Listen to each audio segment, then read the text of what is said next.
राधे राधे मित्रों। सुदामा जी के साथ बातें करते हुए कब कृष्ण जी उनके पांव दबाने लगे यह सुदामा को पता ही नहीं चला। सुदामा सो चुके थे, किंतु कृष्ण अपनी सोचों में मगन उनके पांव दबाते हुए बचपन की बातें करते जा रहे थे। ये तभी रुक्मणी ने उनके कंधे पे हाथ रखा। कृष्ण ने चौंक कर पहले उन्हें देखा, फिर सुदामा को, फिर उनका आशय समझ के वहां से उठकर अपने कक्ष में चले आए।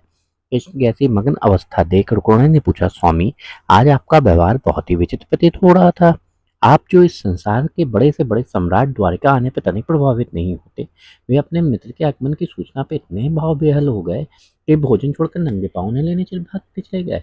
आप जिनको कोई दुख या कष्ट या चुनौती कभी नहीं रुला पाई, यहाँ तक कि जो गोकुल छोड़ते समय मैया यशोदा के आंसू देखकर भी नहीं रोए, वे अपने मित्र की जीर्ण क्षीण घावों से भरे पाँव को देखकर इतने भावुक हो गए कि अपने आंसुओं से उनके पाँव धो दिए। कूटनीति, राजनीति, ज्ञान के शिखर पुरुष अपने मित्र को देख के इतने मग्न हो गए कि बिना कुछ विचार के समस्त लोगों की संपदा एवं समृद्धि देने जा रहे थे। कृष्ण ने अपनी उसी अनमोलित अवस्था में कहा, वह मेरे बालपन का मित्र है रुक्मणी, परंतु उन्होंने बचपन में आपसे छुपके वो चने भी खाए थे जो गुरु माता ने आपसे बांट कर खाने को कहा था। अब ऐसे मित्र के लिए इतनी भावुकता क्यों? भावा में भी अपनी जिज्ञासा रखी। कृष्ण मुस्कुराए। सुदामा ने यह कार्य किया, सत्यभामा की समस्त सृष्टि उसका आभार मानना चाहिए। वो चने जो गुरु माता ने दिए थे वो इसलिए नहीं खाए कि भूख लगी थी, बल्कि इसलिए खाए क्योंकि वह नहीं चाहता था उसका मित्र कृष्ण दरिद्रता देखे। उसे ज्ञात था कि वे चने आश्रम में छोड़ छोड़ के गए हैं, और उसे यह भी ज्ञात था चोरों ने चने एक ब्राह्मणी के गृह से उड़ाया, और उसने यह भी ज्ञात था कि ब्राह्मणी ने शाप दिया था जो इस चनों को खाएगा वह जीवन पर्यंत दरिद्र रहेगा। सुदामा में वे चने इसलिए मुझसे छुपके खाए ताकि मैं सुखी रहूं। वो मुझसे ईश्वर का कोई अंश समझता था, तो उसने वे चने इसलिए खाए क्योंकि उसे लगा यदि ईश्वर ही दरिद्र हो जाएगा तो संपूर्ण सृष्टि दरिद्र हो जाएगी।